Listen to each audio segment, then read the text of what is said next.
Okay, is this thing working? Let me check.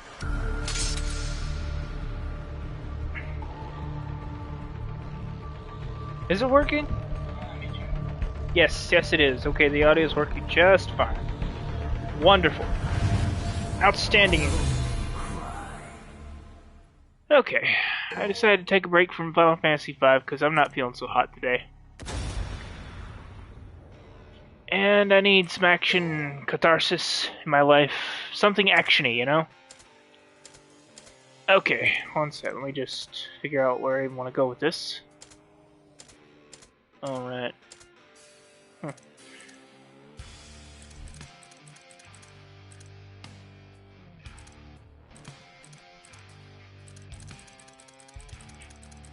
Hmm.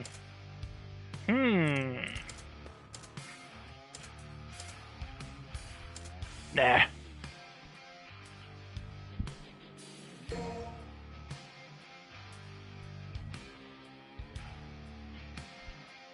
Wait, do I even have ray tracing turned on? Bah. Guess I'll find out when I look at the reflections later. Just a little longer. You, need something? What is it? You hungry? Well, you're in luck, pal, 'cause food's ready and Kitty A always makes too much. Hope you like loud talkers, too, 'cause got a pair of those upstairs. You see something you like? You a demon? Nero, the food's getting cold! Kitty A, get back inside now!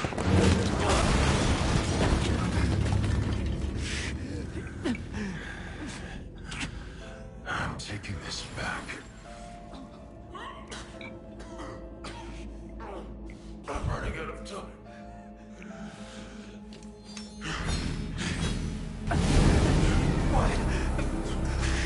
Wait!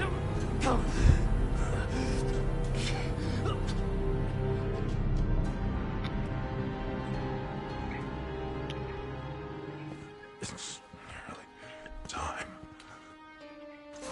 I really wish they'd, like, have elaborated on what Virgil was doing between DMC 1 and DMC 5.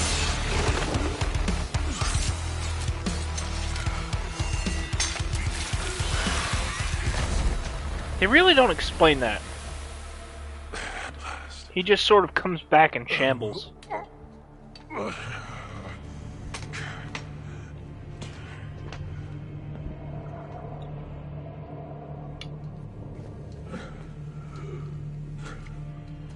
Okay, so fun fact about the voice acting here. This is actually Daniel Southworth doing the voice acting as far as I know. And what happened was, in the Japanese version, they didn't mask his voice at all. This was only for the English version.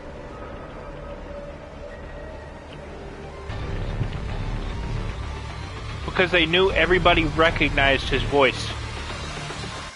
And they didn't want to spoil the reveal, even though they didn't do a very good job of hiding it in the first place. But yeah, the voice acting for Japanese Urizen doesn't change between him and Virgil at all. Yeah, there's no distortion. It's strictly just him. So this reveal hide was only for us, for the Western audience, and they kept that in consistently for whatever reason. I guess just sort of own it. Not that it's a bad thing, because I like the distorted voice because it sounds pretty distinct. And Dan Southwest could easily, like, make this its own sort of character under the right circumstances. That's technically what Urizen is, so it all works out.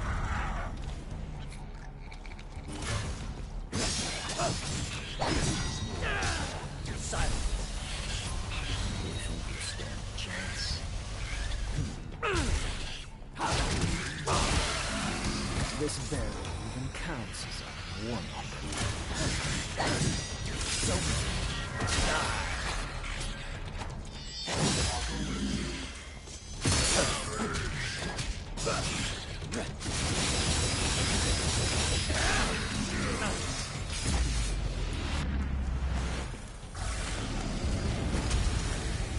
Okay, so something I really, really, really want to mention here is the aesthetic of this game. Because a lot of games don't go this hard on the details. This is like an exceptional game in a lot of ways, and the visuals are a good, very good indicator of that. Because look at the detail on just this. Even if it's the HD textures, it's still insane how much work must have went into this. See, as an artist, I have a huge anxiety about ever like getting to the point where I can work on video games because I can't fathom the amount of time it must take to make one of these rock textures, you know? Or just one of those little thread thingies there. Just those textures alone. And to make an entire level that is this detailed, with the character model this detailed, it just blows my fucking primitive mind, you know? Because I'm not that great of an artist, so I don't know a lot of the shit about art. But when I think about the challenge of recreating any of this, or drawing any of this, I'm just like, holy shit, how would I even start? How would I even begin? To me, that little glowy spot, it seems like a throwaway detail. This must have taken hours. This one thing in the concept phase, just on paper, drawing it on paper or drawing it digitally, I can't even imagine, you know? So whenever I look at these video games, I think to myself, my god, I want to draw something, but I don't know if I ever want to draw this. But I also do want to draw this. It's the time to payoff ratio, I think, that gives me anxiety. Like, we really don't appreciate how much work goes into just the art direction for video games. And sometimes I really want to point that out to people because this must take a lot of time. And if it doesn't, like, they've got some amazing shortcuts.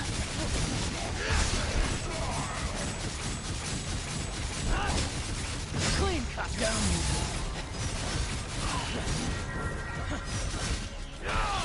Go to hell.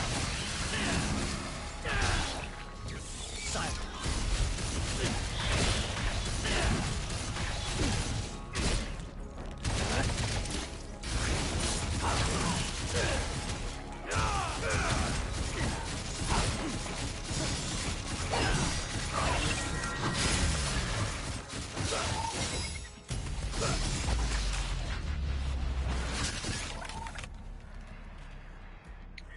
Anyway.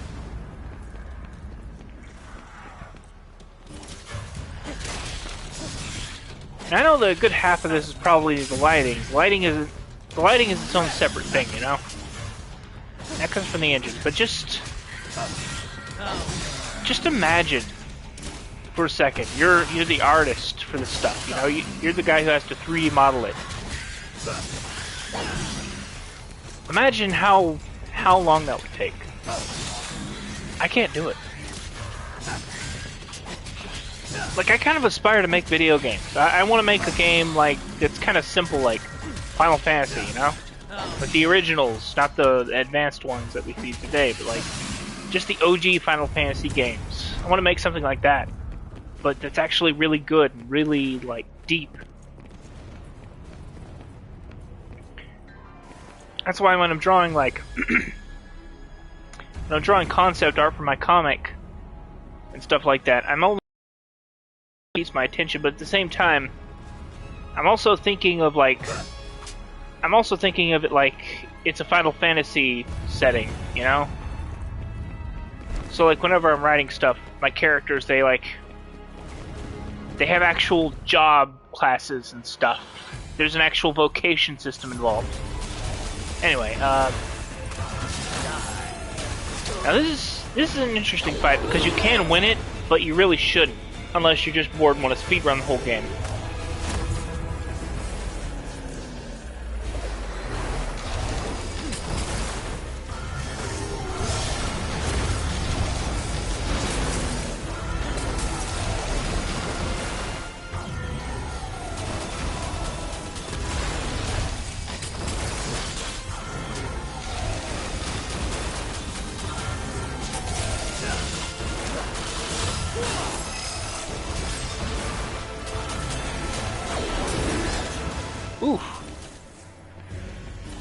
So, Urizen is a winnable fight, but they make him as insanely broken and unfun as is humanly possible. Because they want you to lose. They want him to win. The game is designed so you're beaten by Urizen. So you can get up to a certain point, and then once you start using the lasers, these will do an inordinate amount of damage. Like, the incarnations you're supposed to be, the lasers don't hit nearly as hard. And this is by design meant to beat your ass. It's not impossible. It's not made to be impossible, but it is made to be really unfair. Hard. And you have to know what you're doing to sort of beat this. Now I'm just doing this for fun. As you can see, like, the crystal... You can't really break the crystal because it's tedious, long, so on and so forth. So, what I'm gonna do is I'm just gonna get my ass kicked. I'm just gonna taunt and die. Because that's what you're supposed to do if you want to play the rest of the game. This is like BDM's, it's a speedrunning skits. You just beat the game on the very first level, and then you skip to the next difficulty and go from there. So if you really wanted to, you could speedrun Devil May Cry 5 by just doing that. But you don't have to. I always thought that was really neat that they did that. Like, they just made it so you could beat the game early. That won't give you the true ending, the Vergil revival ending.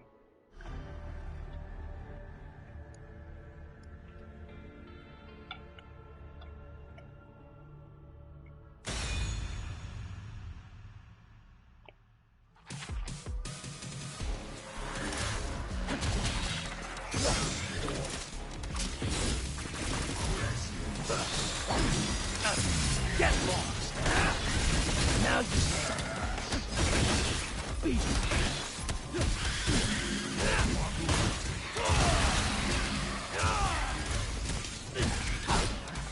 Something I really like about this game is that Killer Bee doesn't go on a set trajectory. It specifically aims for what you're locked onto. Here, see?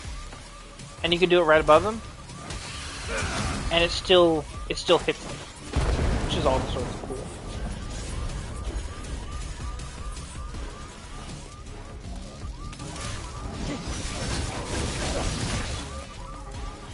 Something I really like about Vergil is he has a lot of dodges. He has the attack disruption dodge, where you dodge right after an attack, and it's a teleport, but only right after an attack, right? So this is really useful because it takes the place of a normal teleport and allows you to strafe around your enemy. You can't really disrupt an attack. I say attack disrupt, but it's like more of a teleport done directly after an attack.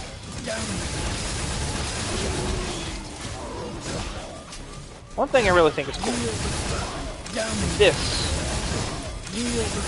Air Judgment Cut. So, a little bit of a story behind this. In Devil May Cry 4 Special Edition, Vergil didn't have this. He had a single Air Judgment Cut and nothing else. So he couldn't do multiple ones like he can in this. However, there was a bug where if you Grim Tricked an enemy, then you teleported with Trick, you could, like, chain them in the air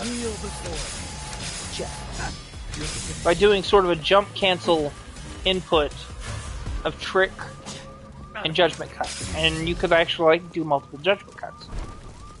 So fast forward to the original Devil May Cry 5, vanilla DMC5, right? During phase 2 of his boss fight, Vergil gets this exact animation for his Air Judgment Cut attack. Like, he does multiple consecutive ones. And in my opinion, this was a reference to Devil May Cry 4 Special Edition's multiple Judgment Cut thing, because that was actually like a exploit or a bug. So they put this in into his official boss moveset as a reference to that. Like, they knew what they were doing when they made his moveset as a boss. And you get to keep this, but this time it's not nearly as obtuse. You just time holding the presses right. What you do is you hold it, release, hold again, release. It's really tricky though, so to speak. Ha ha.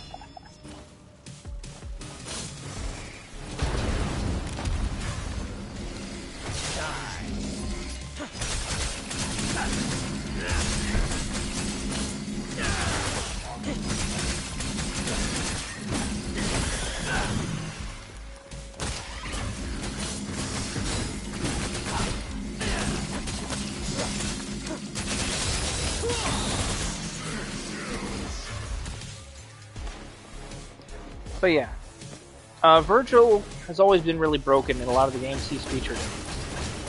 It's kind of like a running gag where Vergil special editions are there specifically to break the balance of the base game, because he's never balanced in these games at all. He comes up and he fucks shit up, and that's his entire thing.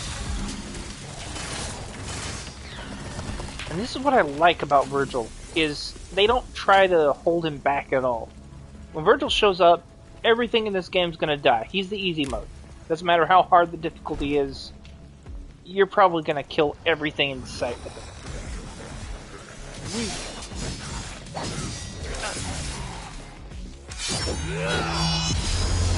And of course this is one of my favorite things. V can be used as sort of an ultimate spend all of your concentration for a free gigantic kill everything AoE. And it's really good too. Like, you can use this to avoid attacks and just deal a massive volume of damage. The concentration in this game is kind of neat, because it's a bit more balanced than it was in 4SC, right? If you lock onto an enemy, it goes a bit more slowly. If you stand perfectly still, it works pretty much as it did before. But you get an ability called Block, where if your concentration is full, you can block an attack for free. And this is the closest thing we'll ever get to Vergil's Devil May Cry 3 Special Edition boss block. You can't time it or anything as far as I know. You might be able to, but this right here is like the closest we'll ever get to being able to block an attack and then counter. Like boss Vergil in Devil May Cry 3. Because he never got this in any incarnation besides this specific game, and as a boss. Okay.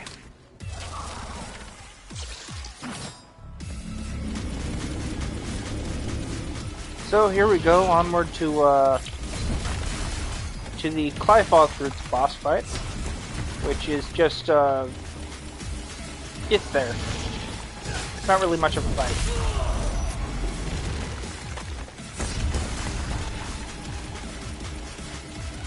In fact, I'm probably just gonna try to, like, completely destroy it in a few minutes.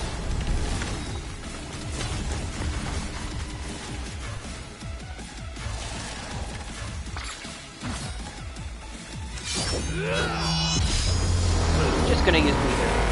And the V-Summon does actually have very practical use. It's not just a lot of damage, it also heals Vergil. Based on how much you did with it.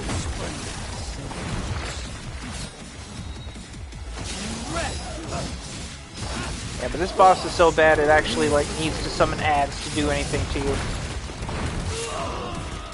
It still hits though. It can still hit you, it's just like, it's the inconvenience of being struck once by this thing. Because it really isn't much of a fight. It's just like a wall that hits you from time to time. But it's a nice diversion, you know, it's a free punching bag for the heck of it. I'm actually setting something up here, so...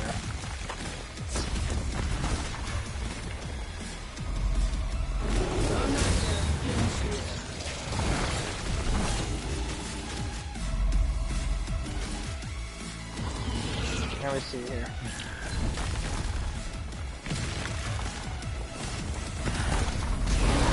Okay, here we go. So Vergil gets his doppelganger. And the doppelganger combined with his STD can absolutely fuck shit up. It is like, you want to combine the two as often as you can for like raw damage. That's his boss killer, basically. Okay,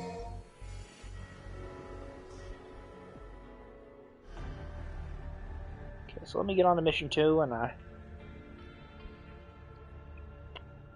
should go ahead and talk about some other cool stuff Vergil has, because Vergil is really awesome. Like, this might be his most fun incarnation ever.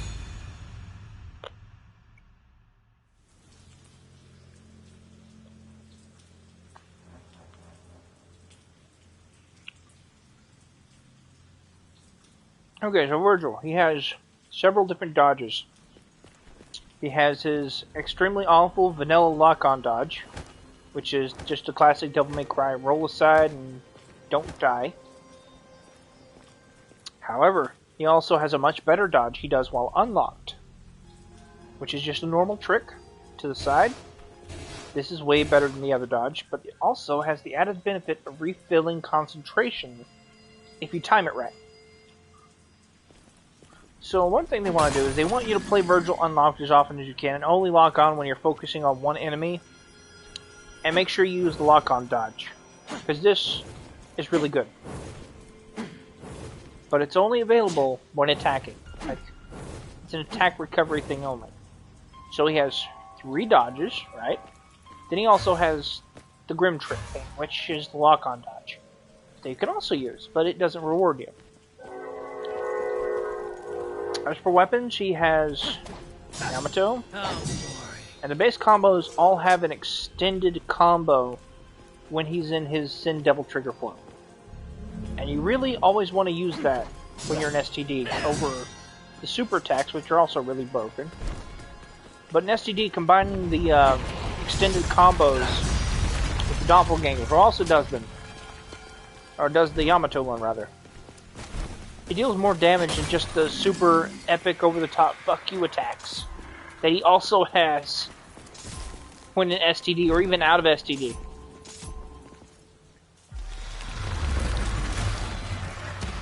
Show me. Okay, let's see. Think.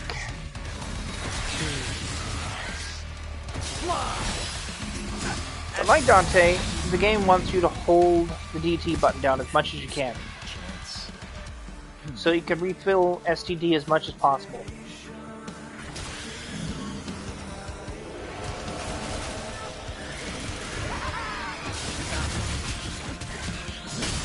So every attack fills it. Taunting after doing a bunch of attacks will fill it.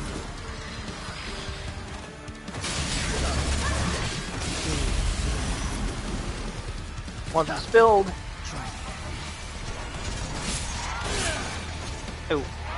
once it's filled, you can do a you can enter STD mode, which is just the normal DT, but with a lot more power to it, basically.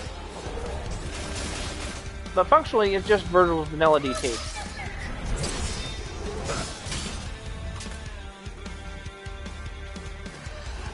Let me see if I can get this. So, Sin Scissors can be one-shotted, but you have to do it skillfully.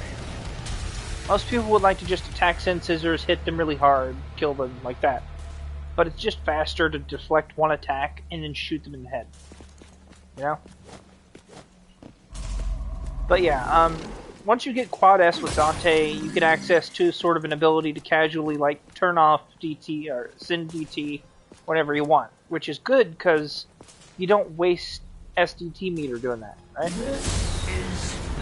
Vergil, he can just do it by default. No need for the upgrade. It's just there. But functionally, the idea behind playing as Vergil is similar to playing as Dante, where you're holding down the DT button as much as you can until that fills. Once that's done, then you want to, like, do shit like this, you know?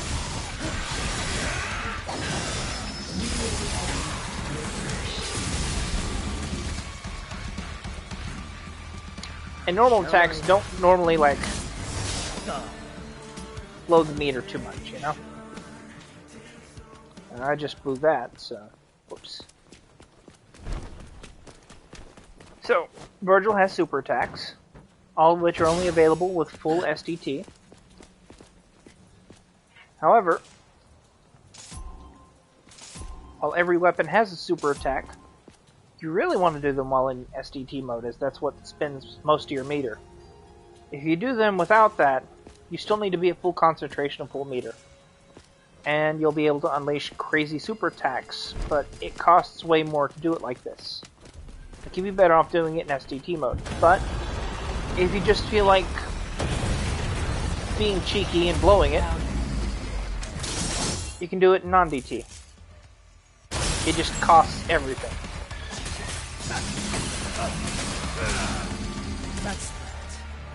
I don't really know what the benefit of doing that like that is. It's just sometimes you want to make a statement.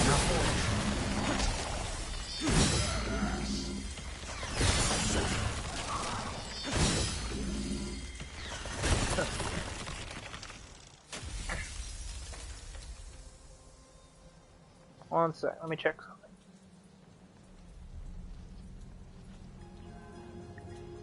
But Vergil in this game is a boss demolisher. And the reason for this is he has a really, really overpowered attack with his gauntlets called Hell on Earth. And this attack fucks shit up. I cannot stress enough. This thing juggles bosses. And in a Devil May Cry game, being able to juggle a boss is unheard of. So that's how powerful it is. You can just launch and juggle them.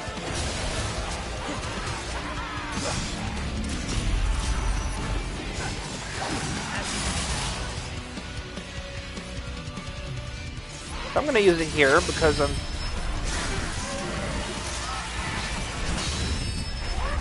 Actually, no, I'm not. I'm just going to use it on the next ones.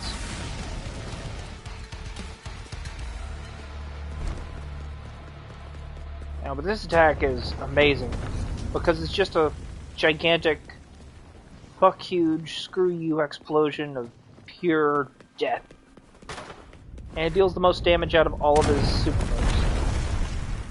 So this is the one you want to use any chance you get.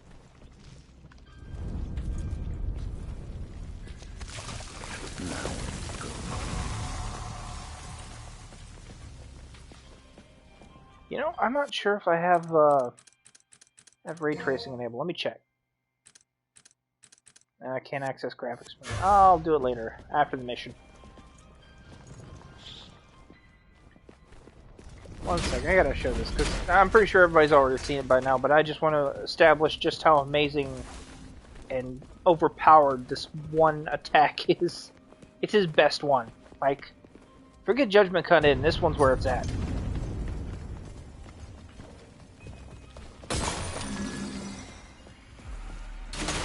Okay, there's a victim. One sec.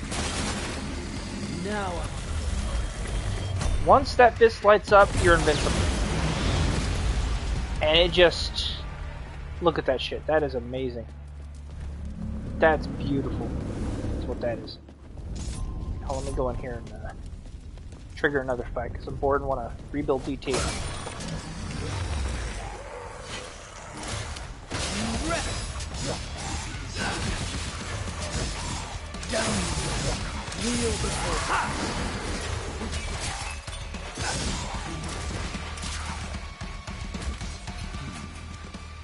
Shall I entrust it? This taunt refills DT. It's very useful.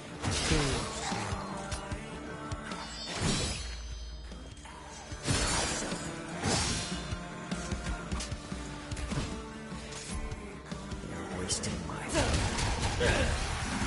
You decided which one of you will die first.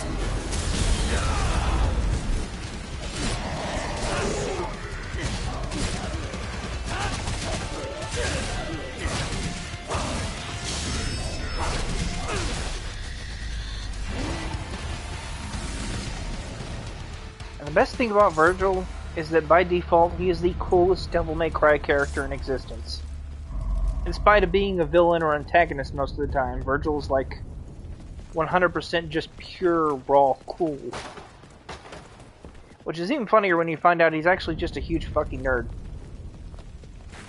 Like, he likes poetry.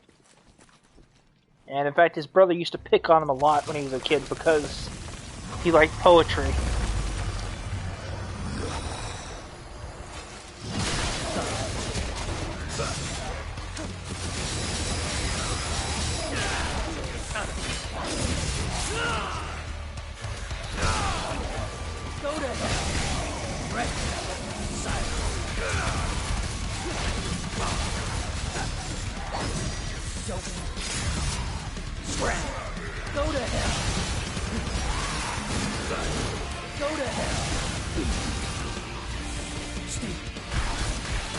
decide which one of you will die first.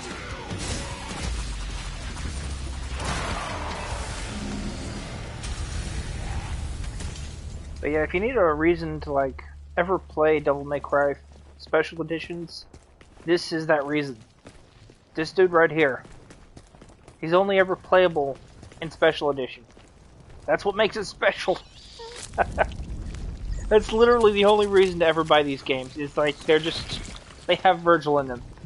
Play them.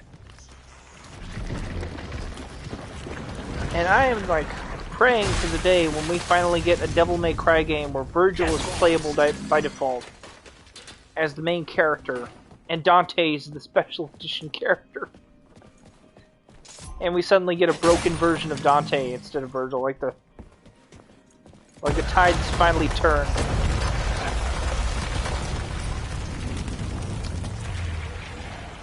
Okay, I don't really want to do this right now. Like, I never do the secret missions. I don't really find them engaging.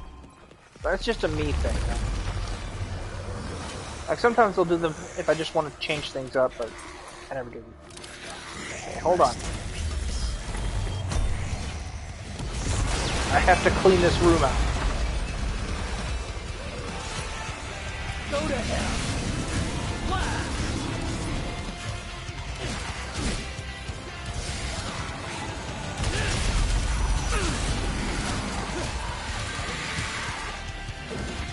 Now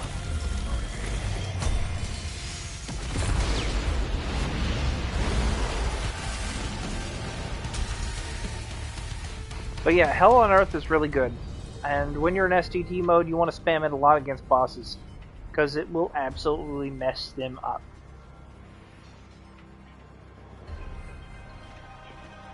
And it reminds me I need to rebuild all that and get ready for the upcoming boss, because Goliath is up. He will be at some point.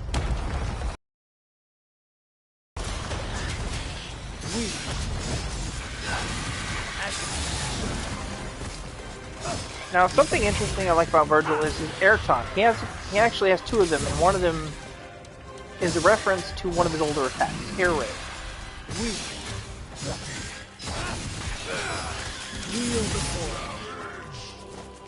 So it's only available. It's only available when you have S rank. It's S rank air taunt, and it's just a normal attack. It's just his air wave attack, but you can jump cancel it and do a lot of damage.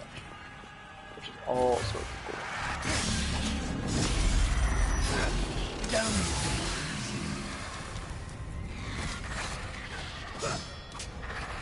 You think you stand a chance?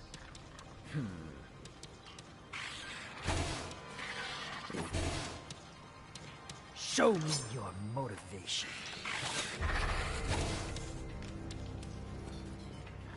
Come on.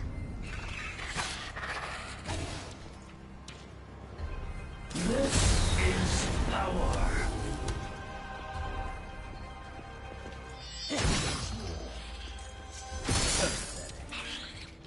Show me your motivation.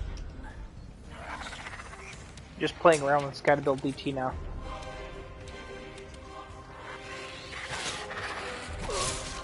Damn. Show me your motivation. Show me your Okay, I'll build. He's dead.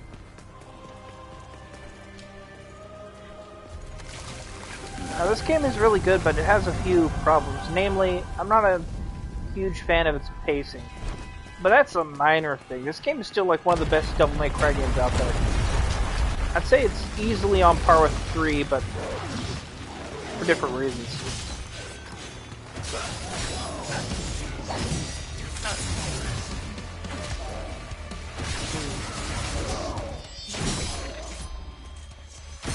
Go to hell. It's over.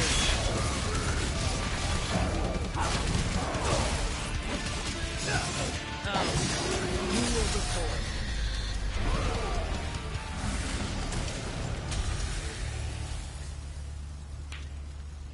And one of the funny things about this game is, technically speaking, Vergil is playable right out the gates in vanilla, but not as Vergil. It's as V which is like a huge technicality, but it's like it's still Virgil at the end of the day. He's just another version of Virgil, so to speak. He's like half of him, which I always thought was like the most monkey's paw moment ever. But like, he's cool too. He's a lot of fun once you get used to him, but he's too simple. There's not enough to him. Like, if you want to have fun with V, you kind of got to get a bit technical with him, which isn't really my cup of tea.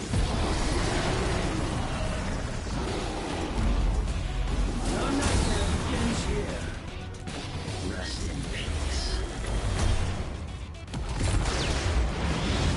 But who even needs balance? Look at this.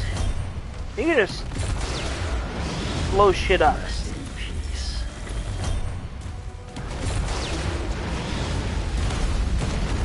Okay, maybe not. Now I'm a little motivated.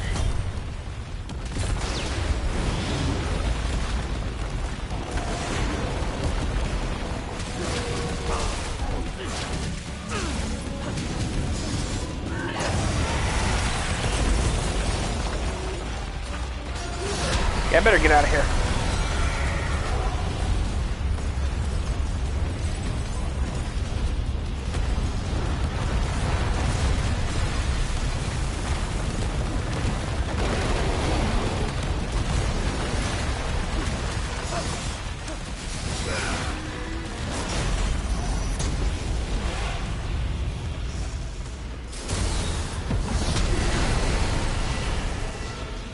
My power shall be absolute.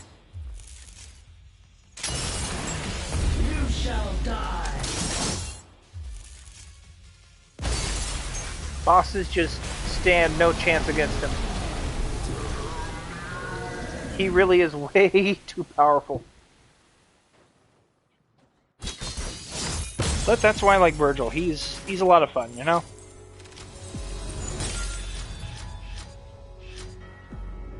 Like, you don't play Virgil for a balanced experience. You play Virgil to go back to the balanced experience and stab it in the face.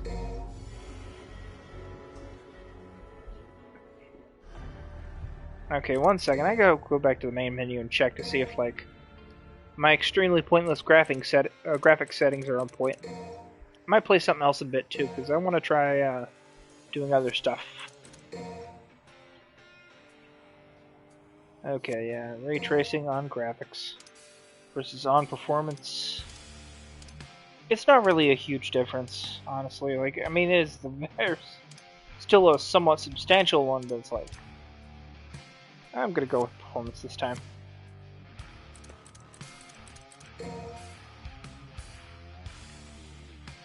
Interesting thing about this game is, like, playing it in turbo mode really doesn't do it for me, because visually stuff in turbo mode looks a bit weird, which kind of goes into that idea Itsuno had about the uncanny valley of action.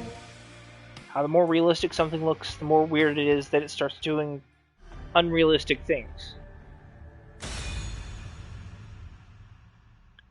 And I think that's apt for this game, because this is like the one of the few Devil May Cry games where I don't mind playing it in normal, non-turbo mode. And the ray tracing sort of gives me an excuse to just do that.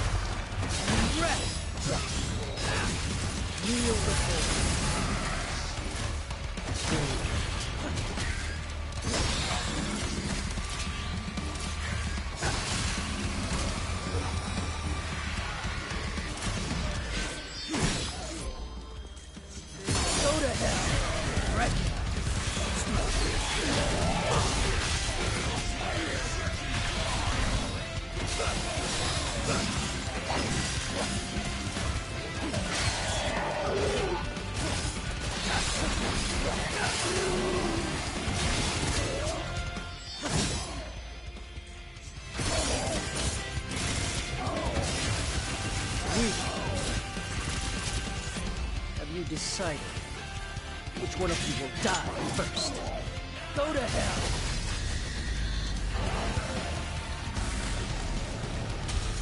Yep. Ah, good old Virgil. And I'm kind of torn on this game because in a lot of ways I'm not a huge fan of how it sometimes recycles its levels. I can't even really say it recycles them, it just... In the second half of the game, it uses a very samey aesthetic with its Clifod levels. Which aren't really the same, but like, you're stuck in this demonic evil tree most of the game. I'm not a fan of that. I like this. I like the city setting. I like Redgrave City. It's interesting.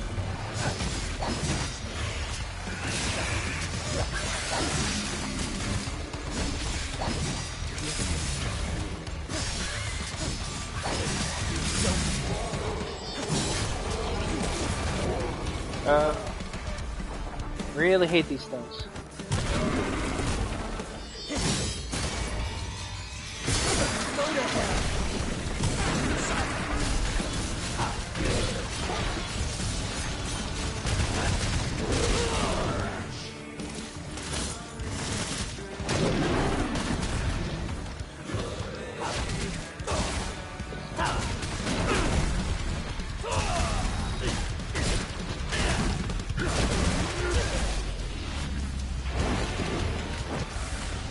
Not a fan of this. That's a behemoth. It's one of the super enemies in this game. I say super, but it's like...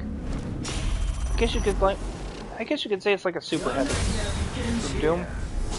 It's kind of the same function. It's a big enemy that you're meant to pay a lot of attention to. And if you don't, it'll mess you up.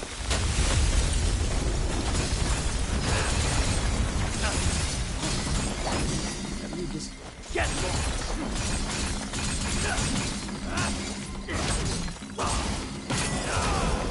There we go. Don't even need red orbs, just getting them because.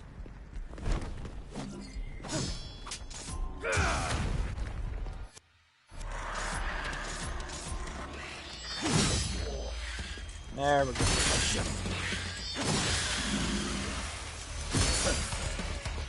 That heck's pretty dope. Slashes the air so hard it literally slows down time. And then causes a vacuum.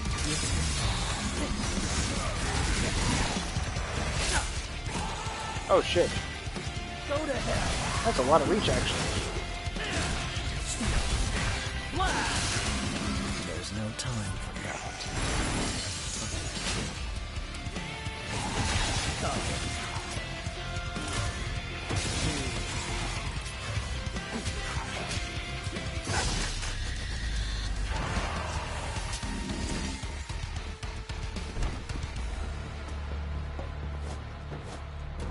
Okay.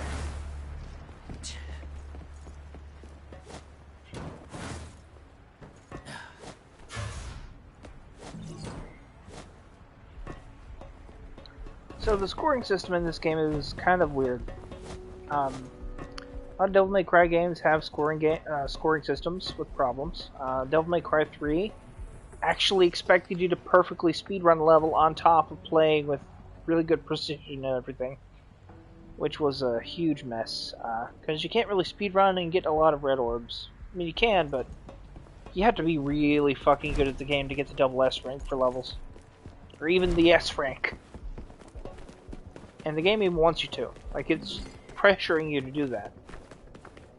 Devil May Cry 5 has a problem where it averages out its score.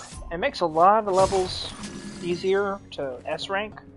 Like, you can just S rank like crazy in this game. But there are a couple levels which don't have an abundance of enemies to get scores off of. And fewer the enemies in level, the harder it is to S rank the level. And nowhere is that more apparent than in the Griffin, Shadow, and Nightmare boss fight, which is like a whole level that serves as like a gauntlet of fights with them. There aren't a lot of enemies in there, and even if you kill all of them, you still have to get really high ranks in order to maybe get an S rank. You'd be better off just skipping everything and trying to no damage the boss fights, which is also really hard. To date, I don't think I've ever actually, unironically, gotten a good score in that one. Just because. The averaging system kind of messes with it.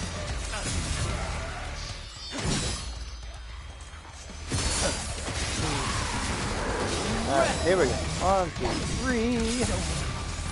3. Reset his counter stance with the judgment cut. You can do that. So yeah, it's not this enemy. This enemy I like because he has like a thing where if you knock him back, he gets really mad, right? And you can counter him in this state. So you can actually reset that if you're quick. You can stun lock him out of it, and that's really good. But I think you can only really do this with Vergil.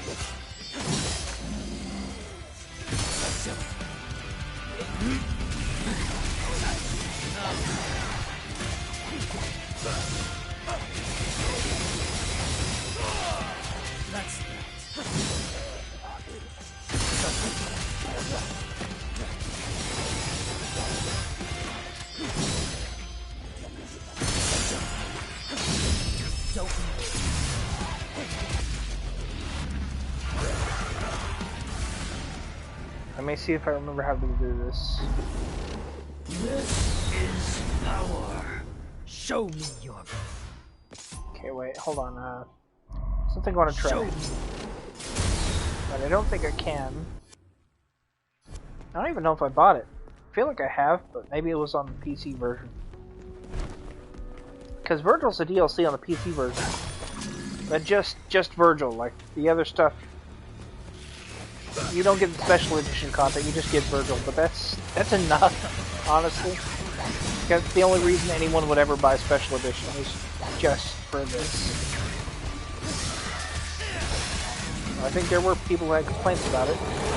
Kind of relate to that. Go to hell. Oh boy, here he goes.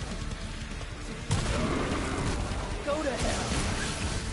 It's over.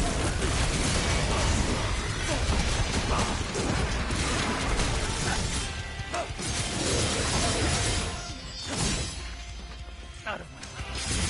Here goes.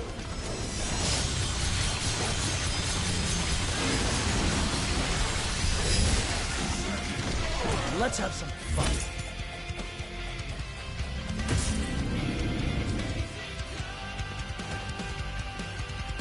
Okay, were there more enemies? I feel like I'm missing something here. I'm not seeing anything else, so... Wait, hold on. Oh yeah, there's another one.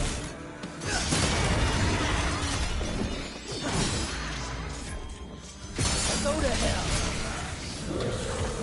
It's over. Go to hell. It's over.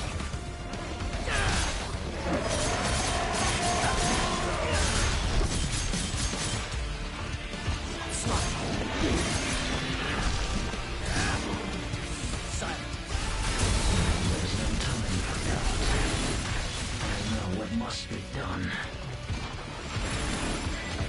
Go to hell.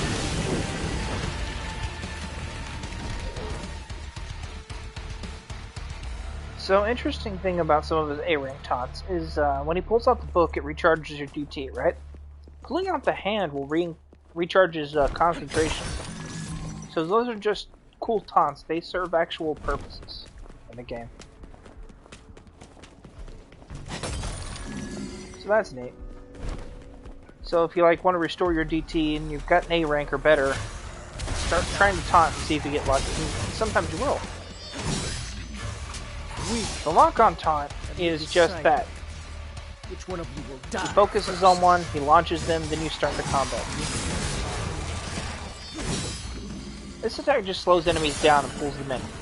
It's cool looking, and it serves a pretty decent purpose in combat though. You can't really use this against larger enemies very well.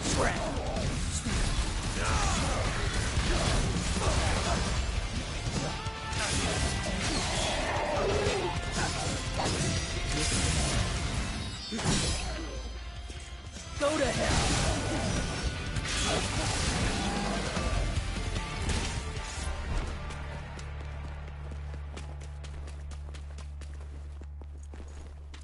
Okay, up next on Son of Sparta, you get to fight a Helldew Decker early. These things suck.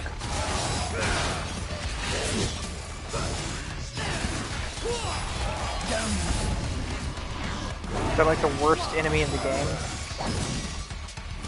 And this game has theories.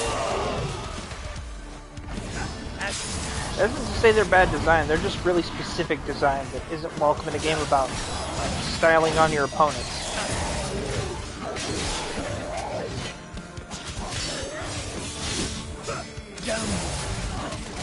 Basically, you can't really knock a Hell's Deca down. No matter what you do, you can't reset their state or anything. They just leave if you knock them down. Teleport away. And they're support enemies, basically. They support the other mobs by pecking away at them or reviving them. So they're the Devil May Cry equivalent of an Archbot. That's what they are. They even have the fire thing going on for them. Attacking them causes them to, like...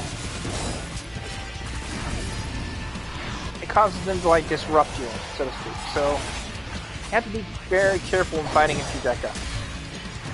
Of course, they really don't like being a knockdown, so they'll teleport out of that whenever they can. Fortunately, all demons in this game have a stun state, like in a fighting game. Or if you hit them hard enough or hit them often enough, they'll get stunned and be completely vulnerable to anything you throw at them. So bear that in mind when fighting any enemies, is they all have like a stun meter that you can't see, but it is absolutely there. Okay, up next we've got, what's his face, the worst boss in the game, without exception.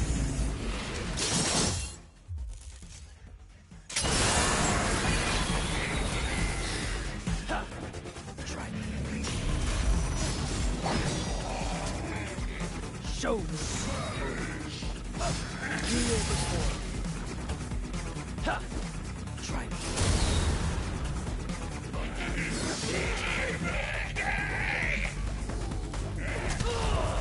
Oof. I really hate this fight. It's not fun.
Yeah, but Nidhogg was designed exclusively for V, which is why you rarely see him fighting other characters, because he doesn't.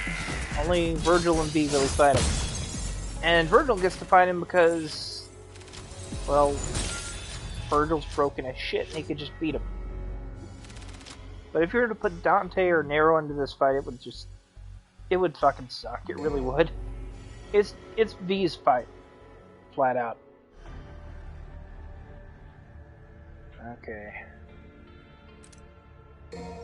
Something I need to check real quick, because I don't know if I ever got this, but it's a taunt. Yeah, I haven't gotten it. I also don't have enough to get it. One thing I really think is funny, though, is like there's a red orb store, right? You can just buy red orbs. But the funniest thing about this is, this game exclusively is about harvesting red orbs from a tree that produces red orbs.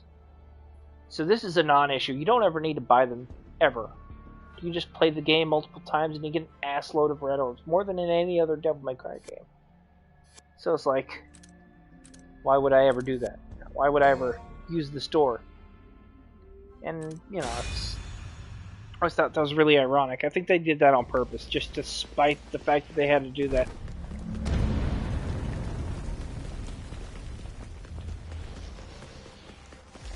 Okay. Right. Ah yes, the lizards, my favorite monster in the game.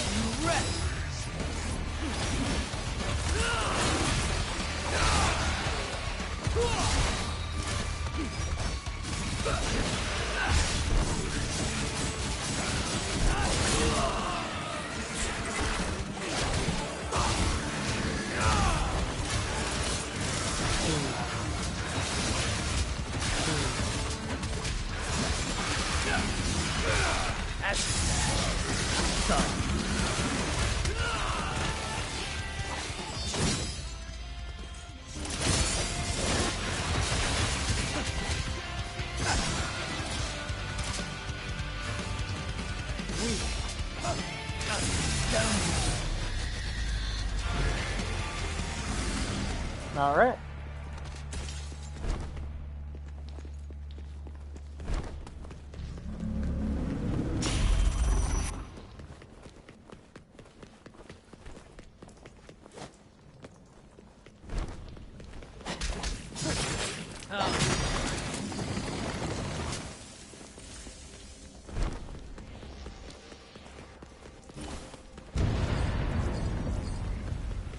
Let me think here.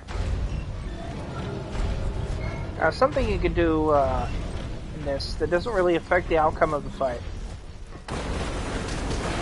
is you can actually like damage Gilgamesh here, because the monster Gilgamesh is named after the metal it's made of. That's the thing. It's every boss is in some way a reference to one of Dante's old weapons. And Gilgamesh is referencing his gauntlets. But technically speaking, Gilgamesh is it's devil steel. That's what it's literally is. It's metal from hell. But they call it Gilgamesh for arbitrary, pointless reasons. So when you think of the boss's name, it's not literally referencing Dante's gauntlets, it's referencing what they're made of. And that's what the boss is literally made of. But all the bosses in this game are either Dante's old weapons or in some way related to them.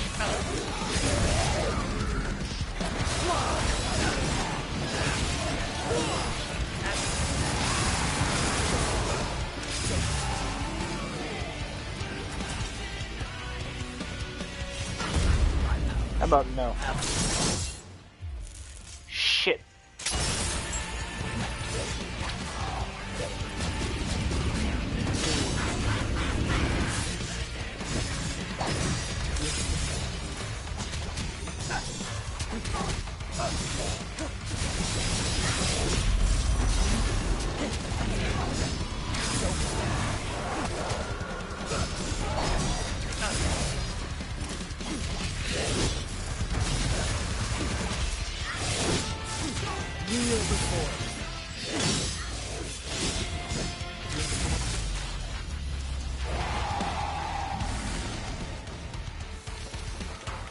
But stuff like, say, Elder Garyon Knight.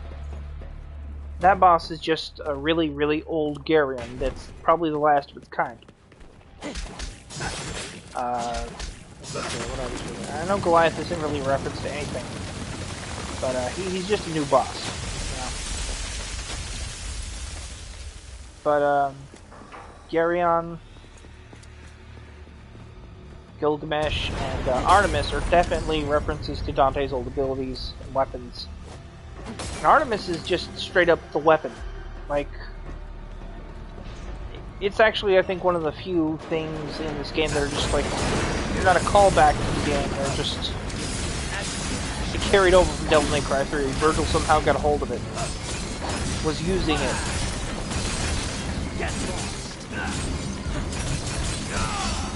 Ah, damn.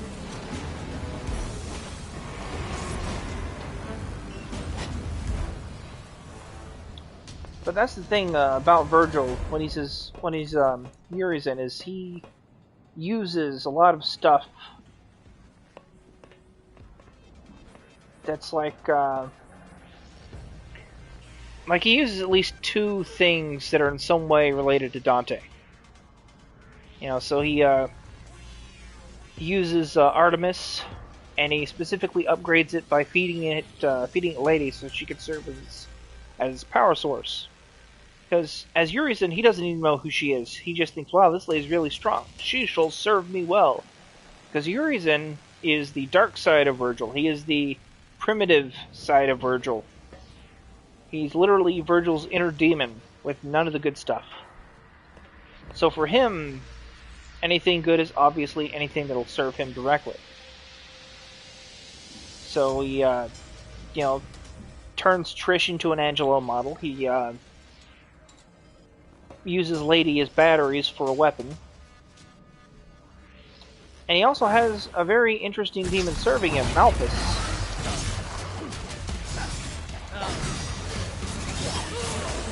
Oh boy. This is a powered up one. So it's a lot faster and hits a bit harder. Go to hell.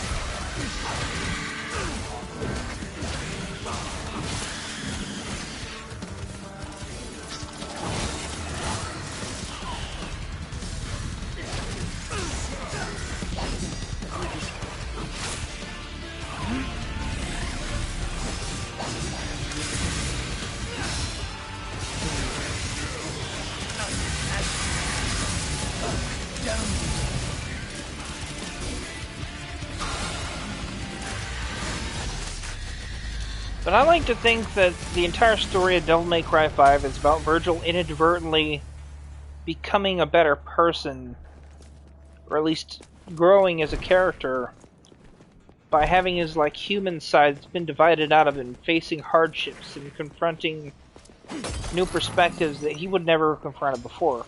Then when they fuse back together, that along with literally weakening his demon side by beating it up, sort of causes him to rethink a lot of what he is and why he's doing what he's doing. I mean, he's still the final boss of the game, but there's a very definite sense that he changed. Which I always thought was really cool. So my interpretation is the entire process of Devil May Cry 5 was essentially it physically forced Virgil to become a better person.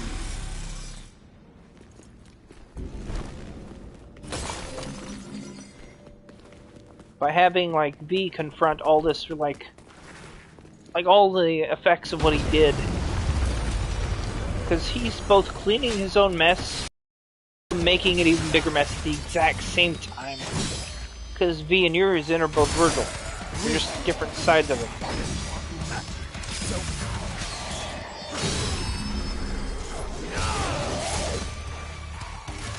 Which then begs the question, because there's a lot of stuff that they don't tell you in this game that I feel needed to be said. Or at the very least, they need to elaborate on it. It's implied that, based on this, that Sparta gave Virgil the Yamato, or expected him to get it.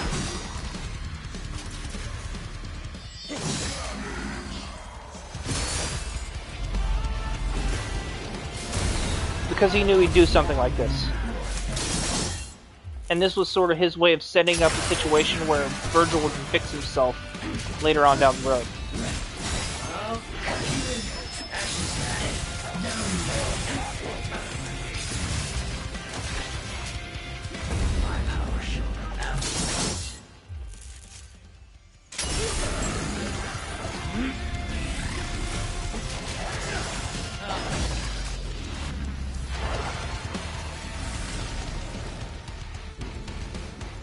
Of course, one other thing that really gets to me is the connection between Virgil and Malthus, and what he was doing between DMC1 and DMC5, because we never really get anything on that at all.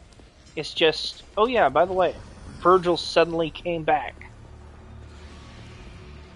Now, something I think might have happened, but this is just my really loose theory, has no bearing on reality whatsoever.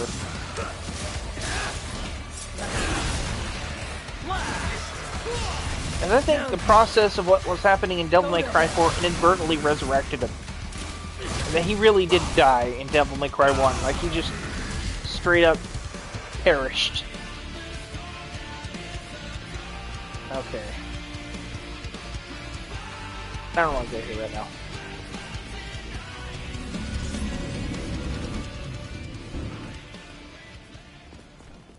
So in Devil May Cry 4, Nero fights a lot of Angelos, and Angelos are heavily implied to be made up of, like, what's left of Nello Angelo himself, who is basically just the very corrupted Vergil. When Vergil comes back in Devil May Cry 5, he looks like shit. Like, he looks like he died, and is now a zombie man or something, you know? And this is one thing that's always bothered me, is, like, he canonically died. He did. So he comes back, he looks like he's like an undead monster or something. He's weak, he's shambling around. I think what really happened was, every time Nero beat an Angelo in Devil May Cry 4, you'd see like little blue sparks or stuff coming out of it, right? That's the effect that happens when they die, is like a bunch of blue lights come out of it and vanish in a specific direction. And I like to think that what really happened was Nero inadvertently resurrected Vergil in Fortuna by killing all the Angelo models that contain parts of his body. So he basically just came back together Sephiroth reunion style. And it took a really long time for him to actually get to the point where he could get back up and walk around. But even then, he was in really critical shape. And he couldn't afford to, like, drag out any fights. Unfortunately, this runs into the very real problem of how did Vergil know Malphas?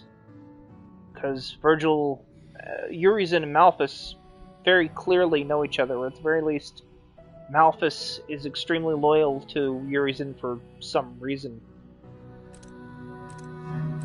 And then, of course, there's also the question of where did he get the Garyon? How does he have a Cerberus chained up at the bottom of the Qliphoth? How much time has really passed between him taking Nero's arm and him resurrecting the Qliphoth? We don't know this at all. We don't get anything on that, but it feels like it's important because there's a lot of context missing from when Vergil came back to when he suddenly had an army of Angelos under Malphas' direct command and a bunch of elite demons under his direct control. And the thing is, in his fight as Urizen, he actually has a lot of their abilities. And what exactly does Vergil have that could possibly give him other demons' abilities? The Devil Bringer. He has Nero's arm with him as like Yamato's sheath. Anyway, it's just a crackpot theory, but in my opinion, what I think really happened was Nero did inadvertently resurrect Vergil. And then Vergil, as Urizen, used the Devil Bringer to bring a lot of demons in line. And control them by taking their powers for himself.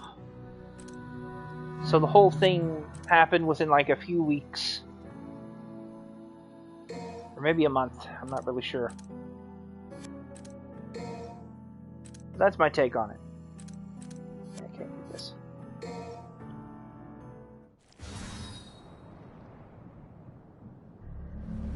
I mean, either way, it was a way to bring Vergil back, but like, I wish they would have elaborated on this a bit more, because there's a lot of interesting stuff. And to really add to this, we're about to go up against Garyon. Or the Garyon Knight, rather.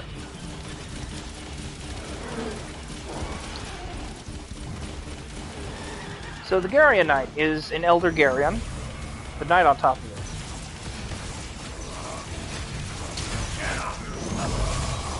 It's not a very fun fight, because he likes to keep his distance at all times. Now, as me, this fight is way harder. As Vergil, he can just close the gap, right?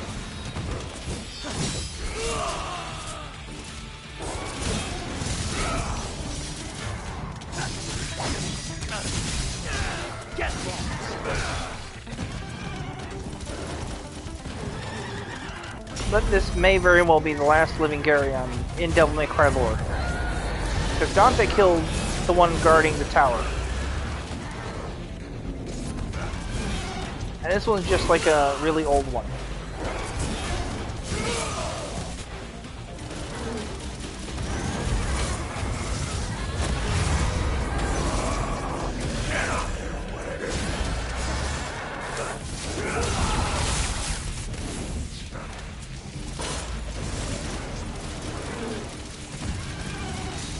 But you'll notice that it has the same time bubbles that Urizen has, right?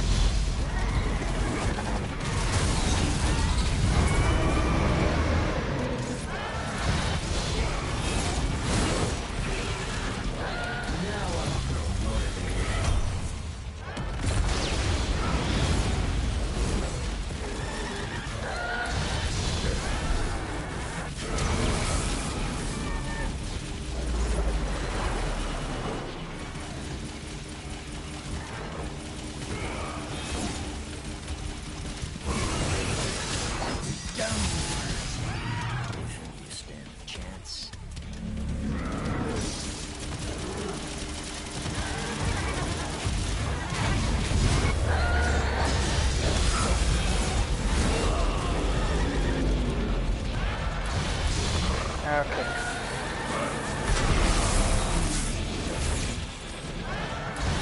Show.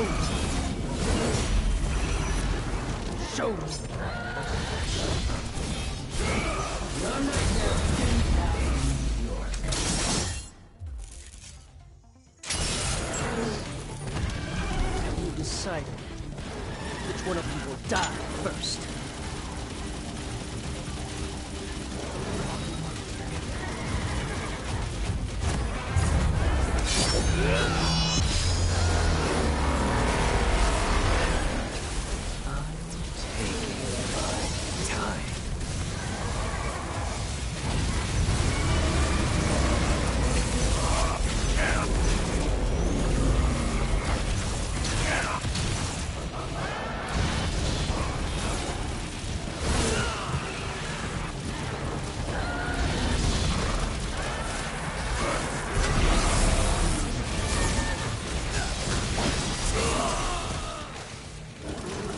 Aim can't really dodge in the air.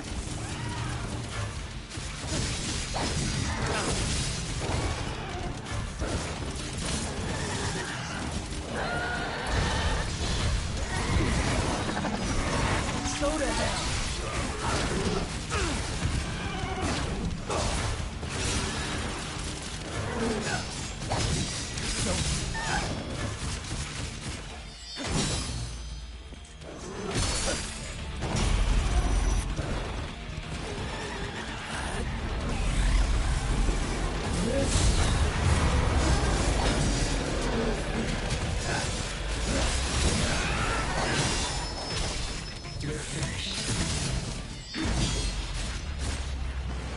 Killed it with the time stop. Probably didn't do too good on that one. Oh, never mind. I did just okay.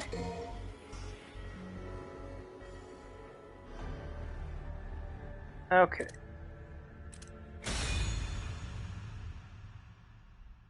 Actually, what am I going to do? I can do something else. Yeah, this boss isn't actually a lot of fun, and it's literally the entire level, so I'm just going to stop here for a sec.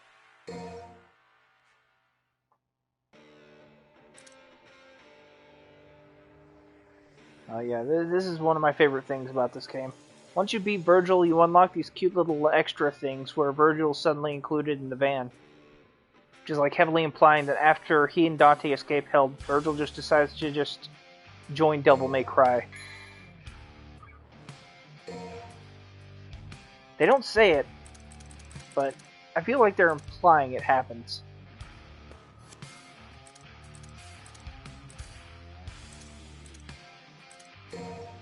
Gallery. Horses. Oh, I haven't collected all these yet. Huh.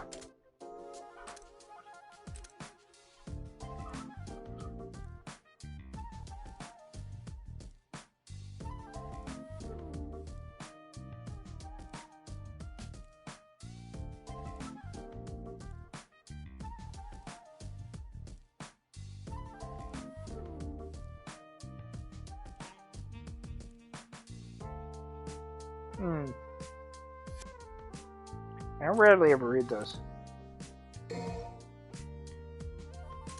Of course, one thing I'm not particularly a huge fan of is how they sort of divide the story up across like entirely different time periods across this specific game.